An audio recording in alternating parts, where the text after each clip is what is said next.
Gator fans, it has been a while since a Sunday morning has felt this good. A dominant performance in the swamp against a rival you haven't beaten in 5 years will do that for you. The Gators dominated LSU 27-16 for their fifth win of the season. Keep in mind, Vegas had us winning 4.5, I believe. So above that trend. That's nice. We are going to get into the good, the bad, the ugly of this win right now. Let's start with the good. It's unusual for my list of good things that happened during the game to outnumber the bad and the ugly. But that tends to happen when you beat a rival at home, especially in front of a ton of recruits that you want to commit to your team. By the way, I've heard some rumblings already. As soon as I hear anything concrete, I'll paste it over on my Patreon account. It's patreon.com/Allie Peak. So if you want to go over there and sign up, you'll hear the recruiting news first. Okay, so overall, Florida's team effort has to top my good list. I have talked on this channel about the improved effort since the bye week a lot, right? I also talked about how in the beginning of the season, I didn't feel like the effort level was there, and it was something that I heavily criticized. It's improved since the bye, but it was lacking against Texas. And I know that there were a lot of injuries and other factors at play, but I was really interested going into this game to see if the effort was going to be fully there again. And it was. It was.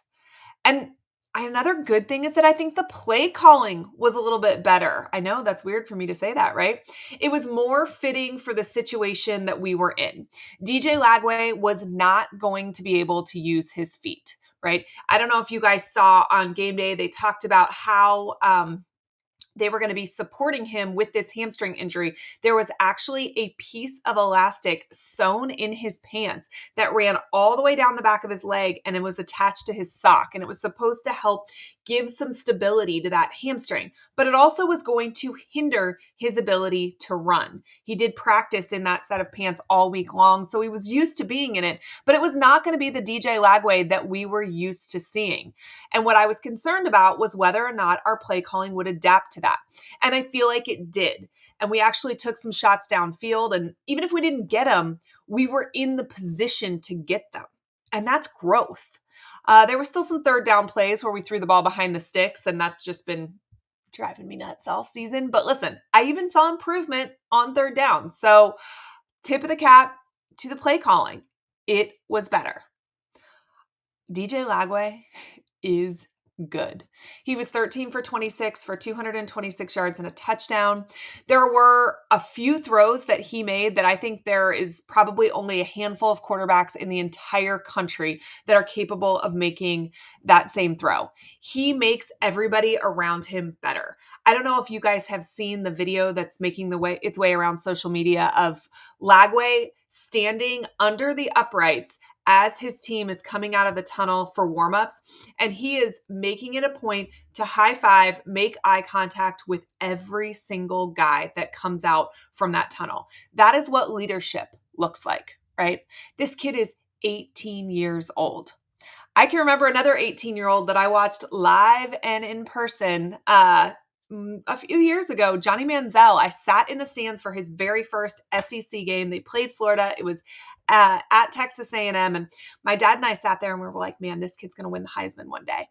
And full disclosure, didn't think it was going to happen his freshman season, which it did. But I get those same vibes when I watch DJ Lagway play. He is one of the best quarterbacks in the country. And honestly, it kind of gives me chills to think about how that is going to develop over the next couple of years because, man, he is that good.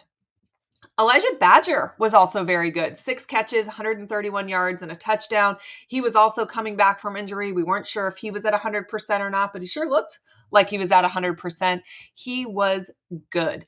Is there a position outside of wide receiver that Florida has hit on more in the transfer portal? I'm going to say no. You know, between Badger and DK this year, you know, we just really kind of hit it out of the park at wide receiver. It'll be interesting to see moving forward if Florida can be that successful at other positions, and they're going to have to replicate it at wide receiver, I think, for Florida to be successful next season. But What an important pickup in the portal he was. Jaden Ball was also lights out. 6 carries for 65 yards. He is just a bruiser. Jacoby Jackson was also good. Let's give it up for Trey Smack. Set a new career long with a 55-yard field goal that sure as heck would have been good from 60. This was a game where every point was going to matter. And I think you can look at other parts of the season where either we missed the field goals, we messed up some kind of part in the process of it, or maybe we went for it instead of just kicking the field goal. We've had those red zone struggles. Not yesterday. He showed up big. 2 for 2 on those field goals, 3 for 3 on extra points. Like I said, in a game where every point was going to matter, he was electric. How about our defensive line, too? Honestly, I think this is the unit that stood out to me the very most. George Gubbs Jr., Cam Jackson, Caleb Banks, Tyreek Sapp, the list goes on. The defensive line and really the linebackers, too, were just so good. Coming into this game, LSU ranked 4th in the nation and 1st in the SEC in sacks allowed. They had only given up 6 total the entire season so far, the first 9 games. Florida topped that season total in 1 game. They got 7 sacks yesterday. And I think that is honestly the kind of performance that we were expecting this defensive line to give going into the season. We talked all summer long about how defensive line was going to be the most improved unit, and everything we heard from sources at practice were telling us that this defensive line had a motor and we were just going to see this huge amount of improvement. And, then the Miami game happened and the Texas A&M game happened, and I think we were all like, shoot, was the wool pulled over our eyes? This is not the defensive line that we were expecting to see. That unit was a liability at the beginning of the season, and now it is a massive asset. So tip of the hat to those players, to those coaches.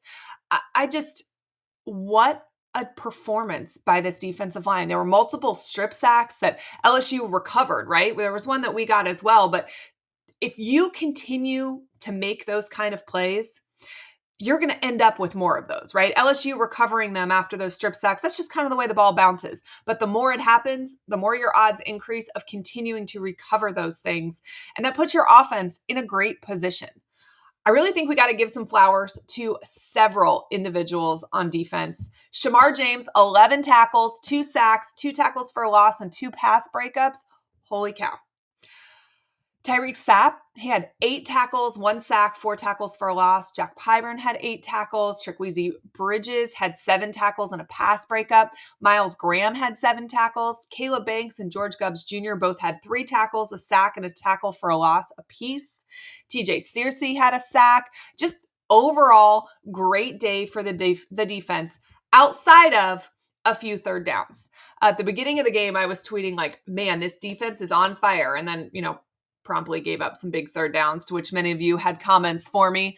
But if you look at the entire body of work yesterday, this defense was great.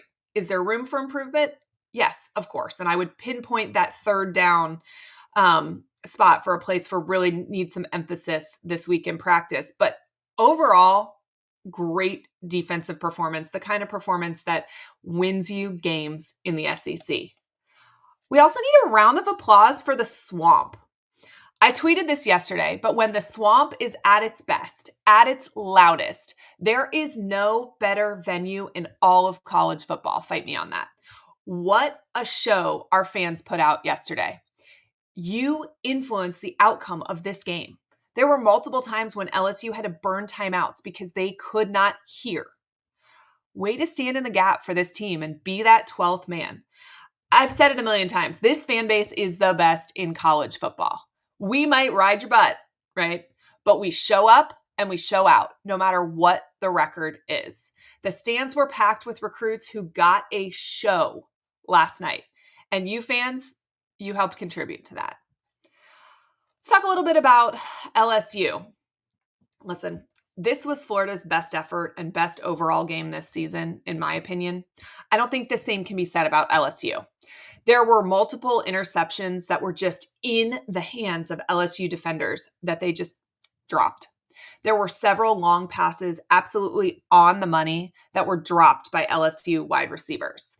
This was certainly not one of their best days.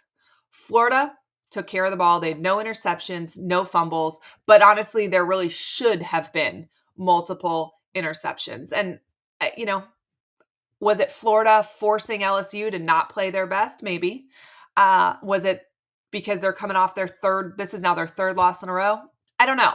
The better team last night was absolutely Florida, but this was definitely not LSU's best performance of the year either.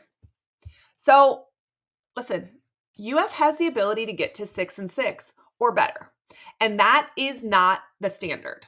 Okay, so I want to make something absolutely perfectly clear to all of you because I get all of these messages after I make a video like this. You can be really excited about a win and feel that a team is trending in the right direction, but also not find where the team is year 3 into a coaching regime as acceptable. And that's where I sit right now. We were told this summer that a 6-6 record against the toughest schedule in college football would mean a return for Billy Napier. That's not me saying my standard is 6-6 for him to get a 4th year. That is me saying that my sources within the administration of UF have always maintained that a 6-6 record would be good enough for a year 4 for Napier. 6-6 looks completely possible at this point. It is attainable. All they have to do is beat Florida State for that to happen. They'll be bowl eligible. Shoot, 7-5 is still on the table though. You can beat Ole Miss next week. Ole Miss lost to that LSU team that you handled well last night. If you get to 7-5 in the regular season and you win a bowl game, 8-5 would be a huge step in the right direction against, again, the toughest schedule in college football. This is not me saying that I'm okay with this Florida team being 6-6. But what I am saying is when we started this season 1-2, this didn't look attainable, right? And now it is very much attainable. We actually can surpass that 6-6. And then I think when you take a macro look at the overall season, it's not nearly as disappointing as it felt at moments for Florida fans. Let's talk a little bit about the bad of this game. There's honestly not much. LSU held the ball for over 41 minutes. Florida had 18-minute time of possession. And they ran almost twice as many plays. But honestly, the twice as many plays doesn't really move the needle for me. That just tells me Florida was much more efficient when they had the ball. I do think we got to balance out that time of possession a little bit. Florida was only 3 of 9 on third down conversions. That is something that I think they really need to improve upon. And then penalties. Florida's opening drive, they had 2 procedural penalties. We had another penalty for 12 men on the field on special teams. We had a procedural penalty coming off a fumble when all of the momentum was at Florida's back. None of these things bit us in the butt yesterday, but they could have. And they happen far too often for a team that is 3 years with this coaching staff, especially when we were told that this was going to be a regime that focused on attention to detail. The procedural penalties happen way too much. They didn't cost us yesterday, but they have cost us in the past and they can cost us moving forward. So I think that's something Florida really needs to continue to work on cutting down. But honestly, I have nothing negative to say about the overall performance yesterday. But here's what I do want to see now. Can Florida build on it? They're playing a team that LSU beat next week in Ole Miss. A team that, listen, Ole Miss has a ton to play for. They're looking to make the playoffs. They are coached by a guy that many of you guys want to replace, Billy Napier.